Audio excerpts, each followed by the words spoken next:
In general, the divorce rate in China has increased from 2% in the 1970s to a whopping 40% today. And in America, almost 50% of all marriages will end in divorce or separation. So why don't marriages last anymore? Is it not possible to have a long and happy marriage? In traditional Chinese marriages, the brides and grooms didn't even know each other before marriage, but could love and respect each other and stick together until the end. Shouldn't it be easier for us today since we choose our own partners? Well, let's look at some marriages from history and see what we can learn from them.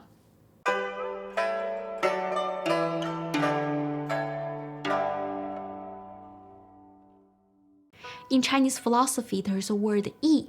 The meaning of this word is very complex and layered. In general, it could mean doing good according to what's morally right, so it can be translated as righteousness and justice. It also means trust and promise. In ancient China, keeping one's trust and promise was more important than keeping one's life. People valued all types of agreements, small or big, verbal or written, let alone life-changing ones like engagement and marriage. For example, there was a man called Mr. Lü who lived in the northern Song dynasty. He became a jinshi, which means he passed the highest level imperial exam in ancient China. Only a handful of people could pass the exam, and the ones who did pass would be granted a government position. Before he took the exam, he asked the family from his village for their daughter in marriage. But the daughter fell ill when he was gone and eventually lost her eyesight as a result. The girl's family didn't think their daughter could be a good match for him anymore and offered to cancel the marriage. However, Mr. Lü insisted on fulfilling his proposal despite her disability. They were happily married and had 5 sons, all of which ended up passing the imperial exam. One of the sons even became a prime minister. This family of 6 jinshi became a living legend in their time and made a big impact in the society. Chinese people believed in karmic retribution. Fulfilling one's promise was considered as having high moral standards, and therefore Mr. Lü was rewarded with good fortune in life. There was another story in the biographies of exemplary women from the Han dynasty. A young couple had just gotten married, and then the husband Cai Ren became extremely ill. That meant the wife would likely have a hard life as she didn't have any income and would have to take care of her husband. Her mom wanted her to remarry, but she said, "My husband's fate is my fate. I can't leave him because of this. I should stay with the same person once I'm married. It's unfortunate that my husband got ill, but I won't remarry." This is how serious people regarded engagements and marriages in ancient times. They would adhere to the arrangement no matter what to fulfill their promises. The word yi can also refer to the feelings of gratitude, loyalty, and responsibility. It's inevitable that one's physical appearance will fade with time, and there will always be temptations in the world. So what's the best way to deal with this situation? There was a famous official from the spring and autumn period. His name was Yan Ying. He served under the Duke Jing of Qi. The Duke had a daughter he adored very much. She told the Duke that she wanted to marry Yan Ying, so the Duke visited Yan's house to have a drink with him. Upon seeing Yan's wife, the Duke laughed and said, "Oh my, your wife is so ugly. I have a daughter, she's beautiful and young. How about I let you marry her?" Yan stood up and replied, "Even though my wife is old and ugly now, I have lived with her for a long time. I've also seen her best days. As a young and beautiful woman, she entrusted the rest of her life to me, and I took her hand and married her. As much as I appreciate your offer, I cannot turn my back on the trust she has given me." Yan bowed and declined the offer. He was a great man. No wonder the Duke's daughter wanted to marry him. Traditionally, when a man marries a woman, he assumes responsibility for the rest of her life. The woman would also devote her time looking after him and the family, and in turn, the man would take care of her with love and gratitude. This obligation means when one is tempted with fame, status, and lust, one should not be swayed and should make the right choice. There was a similar situation from the Eastern Han dynasty. Emperor Guangwu of Han had an older sister, Princess Hu Yang. After the princess's husband passed away, the emperor wanted to find another match for her. He asked her which officials were her candidates, and she said Song Hong stood out with his good looks and virtue. The emperor had his sister hide behind the screen and summoned Song for a meeting. He asked Song, "People will change their circle of friends when they ascend in ranks and swap their wife when they become rich. That's only natural, right?" Song didn't agree. He replied, "I heard people shouldn't forget the friends they made when they were poor and shouldn't divorce their wife who suffered hardships with them." And that's how he turned down the offer from the emperor. Of course, there have also existed bad examples from ancient China. They might have had the time of their lives, but let's see what happened to them in the end. So there was this man named Pei Zhang. His father was a general. When he was young, he met a great monk who predicted that he would end up with a higher rank than his father and be more famous. Later, he got married. Then at age 40, he went to another city for official duty and started ignoring his wife at home because now he had mistresses with him. Pei didn't send his wife any letters and didn't even visit her when he passed her door. His wife was heartbroken and perished at a young age as a result. After another 10 years, Pei ran into the great monk again. He asked the monk, "How come none of your predictions from 50 years ago came true?" The monk told him it was because he mistreated his wife. The monk also said, "Your wife's spirit has reported your actions to the heavens. Prepare for a calamity to happen to you soon." Within a few days, he was killed brutally with his stomach slit open. Chinese people believed in karmic retribution, and this is a typical example of how people have to pay for what they have done sooner or later. So far, we've been talking about all the aspects of Yi in a marriage, such as trust, promise, obligation, responsibility, gratitude, loyalty, and faith.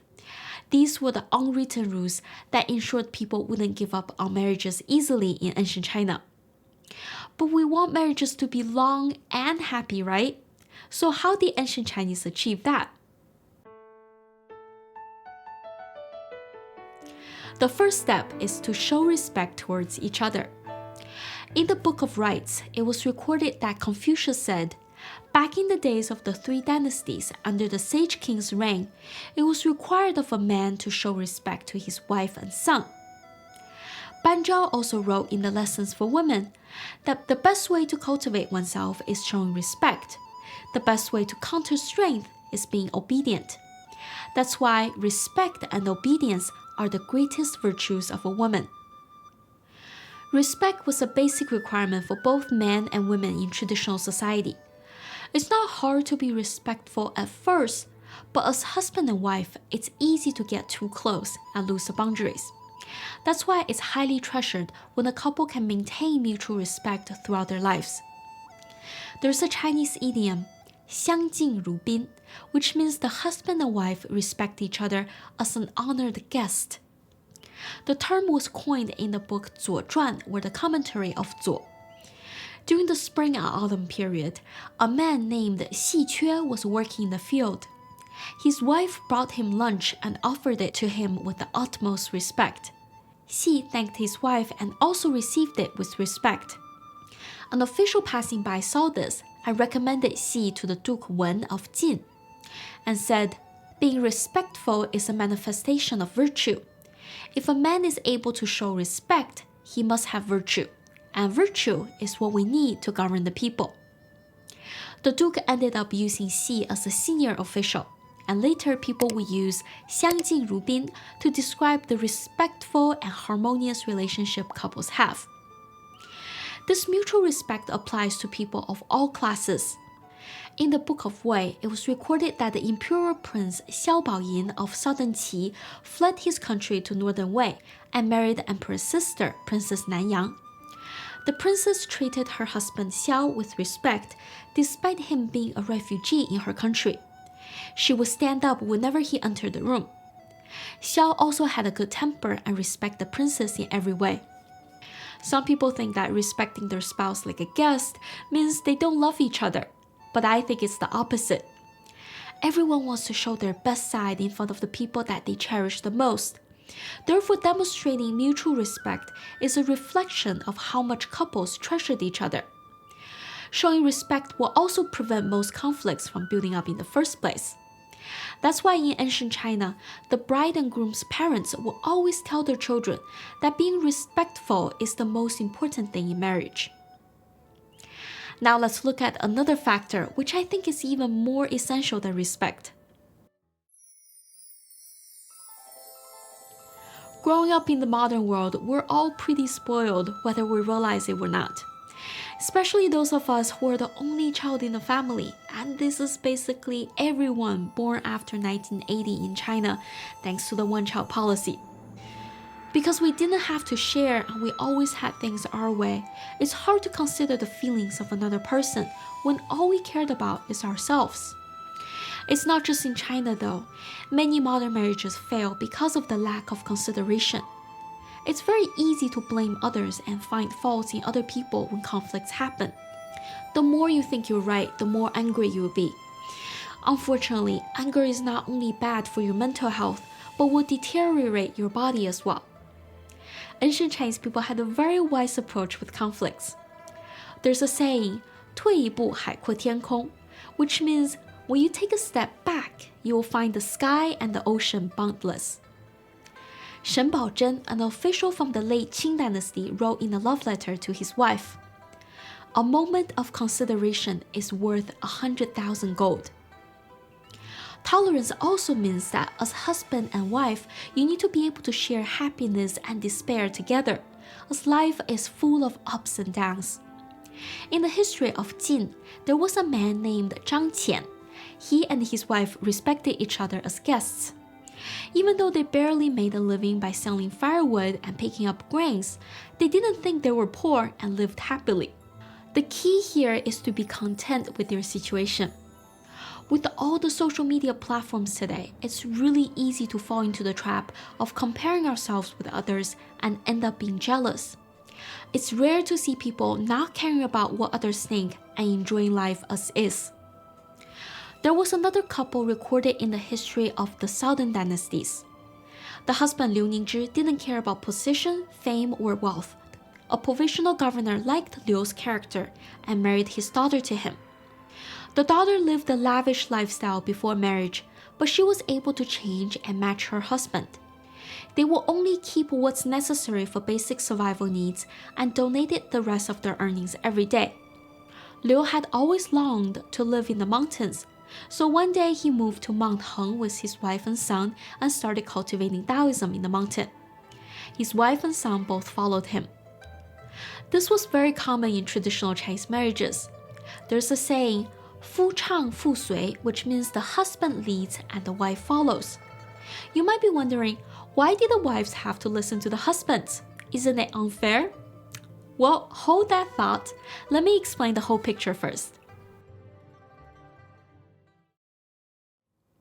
According to the Chinese yin and yang philosophy, men are yang and women are yin. They complement each other. In the Lessons for Women, Ban Zhao wrote, "Yin and yang have distinctive qualities, and so do men and women. Yang and men value strength. Yin and women value gentleness. So instead of going against nature, it makes more sense to embrace those qualities and make good use of them. In the old days, men did hunting and farming, while women wove fabric. They had different roles in the society, but their contributions were equally important." A scholar from the Ming Dynasty compared husband and wife to the sun and the moon. They take turns to illuminate the earth. Imagine having two suns during the day but no moon at night, or having two moons at night but no sun during the day. Men and women each have their strengths and weaknesses. That's why, according to I Ching, or the Book of Changes, the appropriate position for women is inside the family.